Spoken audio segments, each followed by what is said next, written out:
میرا نام ڈاکٹر علی ارسلان ہے. میں لیاقت نیشنل ہاسپٹل کراچی میں شعبہ امراض سینہ اور ٹی بی کا سربراہ ہوں.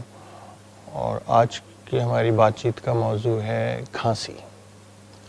کھانسی دیکھنے میں سننے میں ویسے تو بہت معمولی سی چیز ہے، لیکن اگر پرانی ہو جائے، 2 ہفتے سے زیادہ کھانسی رہے تو پھر اس کی طرف سے لاپرواہی نہیں برتنی چاہیے، کیونکہ وہ کھانسی اور کئی بیماریوں کی علامت ہو سکتی ہے.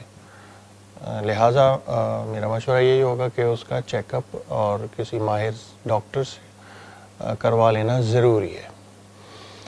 ایک تو کچھ بیماریاں ایسی ہیں جو کھانسی کو جنم دیتی ہیں. اس میں پرانی کھانسی جس کو ہم کہتے ہیں 2 ہفتے سے زیادہ کی کھانسی کو ہم کرونک کاف کہنے لگتے ہیں. اس کی وجوہات تو بہت سی ہیں. اس میں استھما ہے، جب موسم خاص طور پہ تبدیل ہوتا ہے، گرمی سے سردی یا سردی سے گرمی کا موسم آتا ہے، تو اس میں استھما جسے دمہ کہتے ہیں، اس کے جو مریض ہیں وہ چاہے سارا سال صحت مند رہیں اور انہیں کوئی تکلیف نہ ہو، مگر سیزن بدلنے کے وقت انہیں یہ مشکل پیش آ سکتی ہے کہ کھانسی ہے یا سانس پھول رہا ہے، تو اس کی احتیاط لازمی ہے اور چیک اپ کرانا لازمی ہے. نمبر 2، یہ کھانسی کسی انفیکشن کی وجہ سے بھی ہو سکتی ہے، جس میں ہمارا جو بہت ہی کامن انفیکشن ہے ہماری تھرڈ ورلڈ کا، وہ ہے ٹی بی.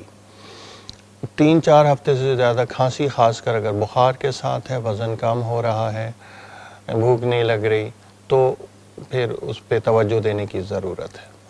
وہ ٹی بی کی وجہ سے بھی ہو سکتی ہے، وہ کسی نمونیا کی وجہ سے ہو سکتی ہے.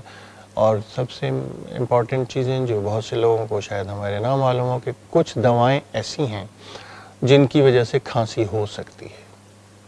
ان میں بلڈ پریشر کی دوائیں سر فہرست ہیں، خاص کر بیٹا بلاکرز ہیں، اور ARBs جن کو کہتے ہیں، AC انہیبیٹرز ہیں، انیلیپرل ہے، اور وہ بے شمار ہیں.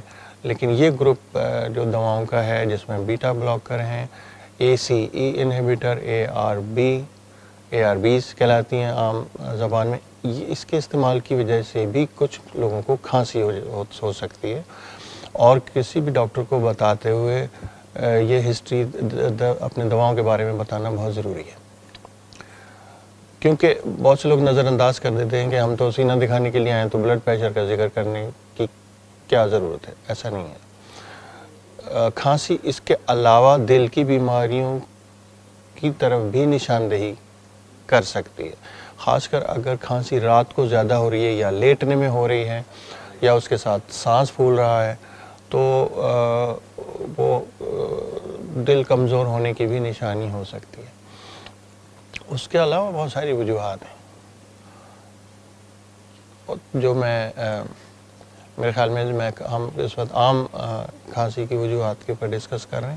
تو خاص کر پرانی کھانسی پہ کبھی بھی اس کو نظر انداز نہیں کرنا چاہیے کہ کھانسی کا شربت پی لیا. اگر کوئی بھی آپ کا مرض اینٹی بائیوٹکس وغیرہ سے، کھانسی کے شربت سے 8-10 دن میں، 15 دن میں ٹھیک نہیں ہو رہا، تو پھر اس کی انویسٹیگیشن، اس کی تشخیص پراپر طریقے سے ہونی چاہیے.